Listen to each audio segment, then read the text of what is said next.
그 파산하잖아요.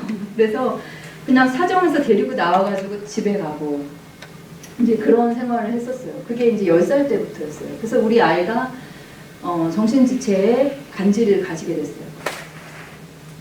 지금 최근의 모습이에요. 25살이에요, 지금. 25살인데, 보기에는 뭐 비슷해 보이지만 또 하나가 늘었어요. 그게 이제 뇌성마비예요. 그러니까 원래는 뇌손상 때문에 뇌성마비 가능성이 있다고 들었는데 별로 나타나지가 않다가 17살쯤 되니까 갑자기 다리를 절기 시작하는 거예요. 그리고 이제 이렇게 끼우러져 있고, 조금만 걸으면은 이제 목 힘들다고 그러고, 그래서 계속 이제 부축하고 다녀야 되는 그런 상황이에요. 그럼 이 아이는 무슨 장애일까요?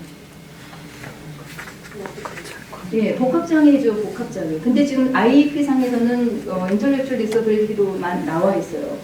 근데 왜냐하면 17살까지는 이것이 순차적으로 나왔기 때문에 학교에서는 그냥 처음 진단명으로 이렇게 가고 그것이 17살까지 뭐 크게 학습에 문제를 주지 않았기 때문에 그 다른 장애들이요. 그래서 이제 그렇게 명명을 하게 됐는데 저는 알죠. 얘가 어떤 한 장애 영역에 소속될 수 있는 애가 아니거든요. 아마 장애를 가진 그 부모님들은 아실 거예요. 무슨 말인지. 똑같은 정신지체라고 하더라도 너무 다르고요. 똑같은 자폐라고 해도 너무 달라요. 그래서 제가 오늘 지금 말씀드리고 싶은 거는 어떤 한 아이를 한 장애 그 캐테고리 안에 넣어서 얘는 자폐아야, 얘는 정신지체아야, 얘는 언어장애야 이렇게 얘기하는 것이 굉장히 위험하다는 말씀입니다. 그래서 특수교육의 가장 기본은요, 개별 접근이에요. 특수교육을 좀 아시는 분은 그 IEP라고 많이 들어보시잖아요. 그게 개별화 그 교육 플랜이거든요. 그래서 아이가 오면은 일단 얘는 어떤 아이인가 개별적으로 그 접근을 해야 된다. 그 말씀을 가장 기본적으로 드리고 싶어요. 그래서 이것이 특수교육을 이제 간단하게 만약에 설명한다면 이 아이가 어떤 13가지의 장애 캐테고리 안에 들어갈 수 있겠죠. 그렇지만 이 아이는 나름대로의 개별 특성이 있어요. 신체적인 특성, 그다음 감각적인 특성, 언어적인 특성, 환경적인 특성 여러 가지가 있겠죠. 그것까지 같이 개별적인 특성을 고려한 다음에 그 다음에 이거를 바탕으로 얘만의 다른 교육안을 만들어야 된다는 거예요. 그래서 이 두 가지의 접근을 통해서 만들어진 것이 이제 차별화된 교수법인데 이거는 말한 것처럼 그 내용을 바꿀 수도 있고요. 그 다음에 교수법을 바꿀 수도 있고 아니면은 시각장애인 같은 경우에는 활자를 크게 한다든지 하면서 그 교구 자체를 바꿀 수도 있고 그 다음에 클래스룸 매니지먼트 같은 것도 바꿀 수 있고 그러니까 이런 거는 다 아이 각각의 특성에 맞춰서 이제 교사들이 해야 되는 그런 부분이고 부모님들이 접근해야 된다는 부분이에요. 그래서 너무 우리 아이는 무슨 장애지? 얘는 무슨 장애지? 그렇게 캐테고리 안으로 딱 집어넣으려고 하시지 마시고 그냥 종남이, 제 아들이 종남인데 종남이는 어떤 아이지? 그렇게 개별적으로 접근을 하시는 것이 특수교육의 기본입니다.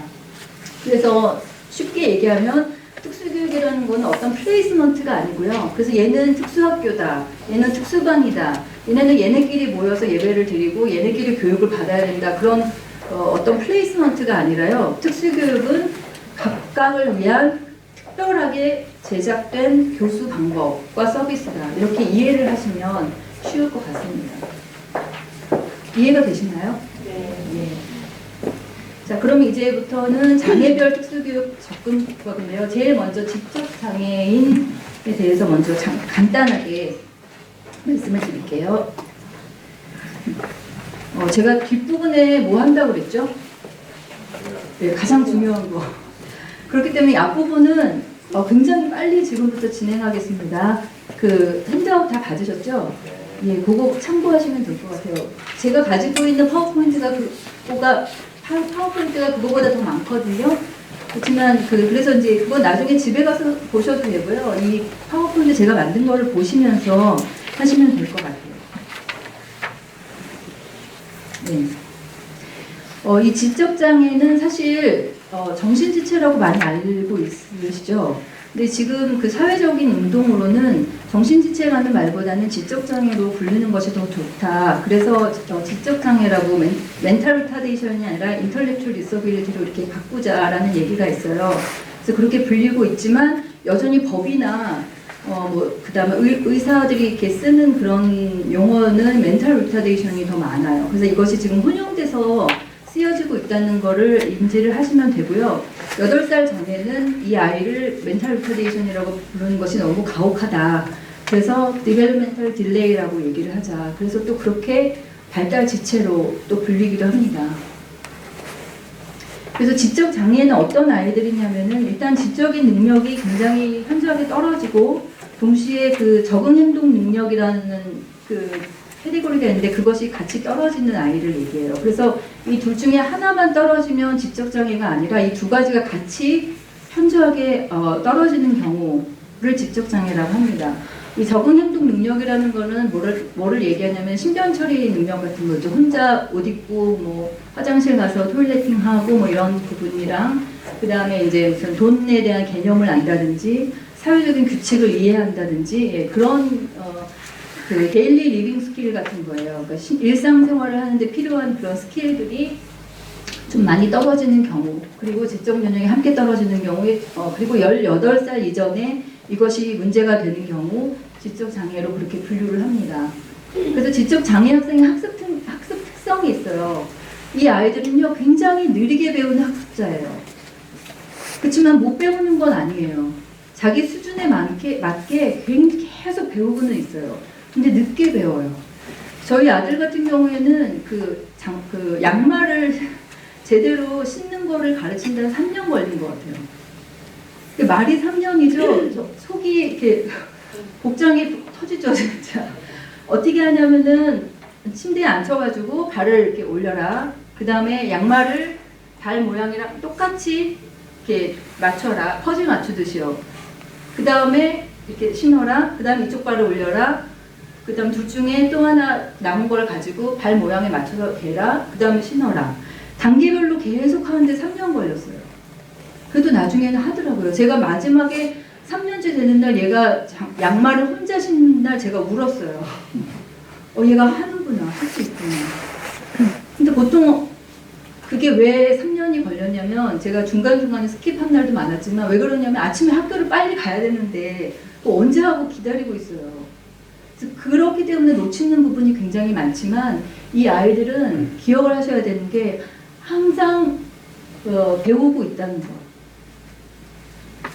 제가 교사를 하는데 한 가지 에피소드가 있는데요.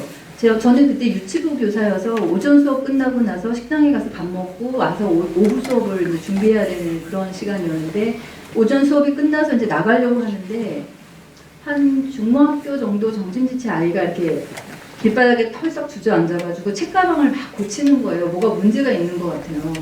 그래서 뭐가 문제가 있나 보다 그러고 저는 이렇게 가서 식당에 가서 밥을 먹고 교무실에 가서 복사를 하고 그리고 한 1시간 있다가 교실로 왔는데요. 오는 길에 이렇게 보니까 걔가 그 자리에 그대로 앉아서 책가방을 고치고 있는 거예요. 제가 그때 너무 놀랐었어요. 얘네들은요 스탑하는 게 없고요. 그냥 될 때까지 시간 개념이 없이 그냥 계속 열심히 해요. 뭐든지. 그래서 저희 아이들 같은 경우에는 그래서 더 뭔가를 가르쳐주고 싶은 마음이 요즘엔 더 많이 들어요. 너무 안쓰러워가지고 계속 배우려고 해요. 궁금해하고 시간이 오래 걸릴 뿐이에요.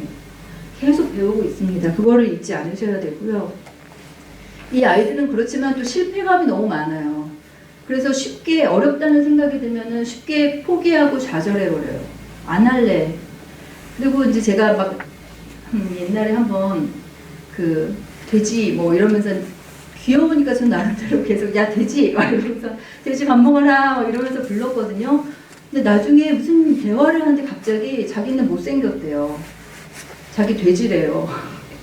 그래서 제가 그날 너무 놀라가지고 아 이렇게 말을 하면 안 되는구나. 그러니까 얘는 그 농담으로 하는 말을 그대로 그냥 자기 이미지로 받더라고요. 그래서 제가 그날 밤에 하늘옆에 회개를 했죠. 아 돼지라고 하면 안 되는구나. 그대로 받는구나. 마찬가지로 계속 실패하면 나는 안 돼. 이게 이렇게 몸에 배있는 아이들이에요. 말을 안 해서 그렇지만 예. 이 아이들을 가르칠 때는 추상적인 사고방식보다는 구체적인 사실적인 거를 가르치는 것이 중요하고요. 그 다음에 장기 기억보다는 단기 기억이 더 낫고요. 지식의 전이나 일반화가 어렵다. 이 부분은 무슨 말이냐면 이거를 여기서 가르쳤을 때 이것을 다른 곳에 가서도 똑같이 할 거라고 기대를 하시면 안 돼요. 이 아이들은 다른 환경을 가면 완전 다른 그 과제예요. 그래서 너 왜 지난번에 가르쳐줬는데 왜 못해? 라고 말을 하는 것은 엄마가 잘못하는 거죠. 선생님이 잘못하는 거죠. 그 환경에서 다시 가르쳐줘야 되는 거예요. 그래서 하나를 가르쳤을 때 이것이 다른 상황에서도 계속 될 거라고 기대하면 안 되고 그 상황에서 다시 가르쳐야 된다는 거, 예, 그거를 이제 기억을 하시면 좋을 것 같아요. 이 아이들은 계속 느리게 배운다고 했는데 그 경도 지적 장애 같은 경우에는 한 6학년 정도의 수준의 읽기 쓰기가 가능하다고 그렇게 연구 결과는 나와 있습니다. 그리고 거의 한 80%의 정신지체 아이들이 그 마일드한 편이에요. 좀 심한 편 아이들은 그렇게 많지는 않지만 이것도 개별화의 문제니까 중요한 건 아니고요. 네. 그래서 이 지적 장애 학생을 위한 교수법이 있습니다. 가장 중요한 거는 교사의 기대 수준을 높이는 거예요. 그래서 아이의 기를 이렇게 살려주셔야 돼요. 자존감을 살려주고 얘의 자신감과 동기를 부여해 주셔야 돼요. 그래서 이거를 위해서 어떻게 직접적으로 교사가 할 수 있느냐? 충분하게 기회를 계속 주시고요. 얘네는 계속 배우고 있다는 걸 인지를 하시면서요. 기다려주시고 진실되게 피드백을 주셔야 돼요. 이 피드백이 참 중요한데요. 제가 교사였을 때, 초등학교 교사였을 때 저희 반에 똑똑한 애가 한 3명이 있었어요. 좀 똑똑한 아이들이. 그래서 그 중에 제일 똑똑한 아이를 이제 불러가지고 이제 덧셈을 가르치는데 아이들이 이렇게 나머지 애들이 앉아 있었죠.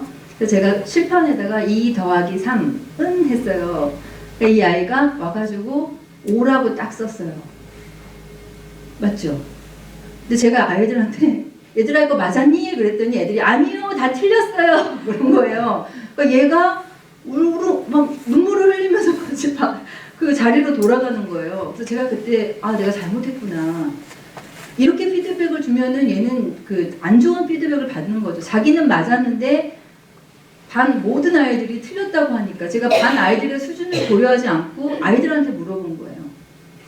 그러니까 만약에 장애아이가 우리 반에 있다. 그리고 일반 아이들이랑 비장애 아이들이랑 같이 있다 했을 때 이 장애아가 한 것에 대해서 일반 아이들한테 피드백을 얘들아 얘 잘했니? 라고 했을 때 조심하셔야 돼요. 아이들은 아니요 장난으로도 할 수 있잖아요. 근데 얘들은 그거를 직접 진짜로 받고 울 수가 있어요. 네, 그래서 그 피드백을 주실 때 좀 조심을 하셔야 되는 거고요. 그 다음에 과제를 줄 때 그것을 작은 단위로 잘라서 주셔야 돼요. 이게 과제 분석이라고 하는데 그래야지 아까 양말 제가 말씀드린 것처럼 다리를 든다. 그 다음에 그 중에서 하나를 가져와서 자기 발 모양에 맞춘다. 그 다음에 신는다. 다른 쪽 다리를 든다. 이런 식으로 과제를 분석해서 단계별로 가르치시는 것이 중요하고요. 그 다음에 실제적이고 의미 있는 교재를 사용하는 것이 필요해요. 그래서 만약에 돈에 대해서 가르친다고 했을 때는 돈 그림으로 가르치지 마시고요. 진짜 돈으로 가르치고 그런 식으로 실제적인 교재를 사용하는 것이 좋고요. 같은 점이랑 다른 점을 비교해서 같이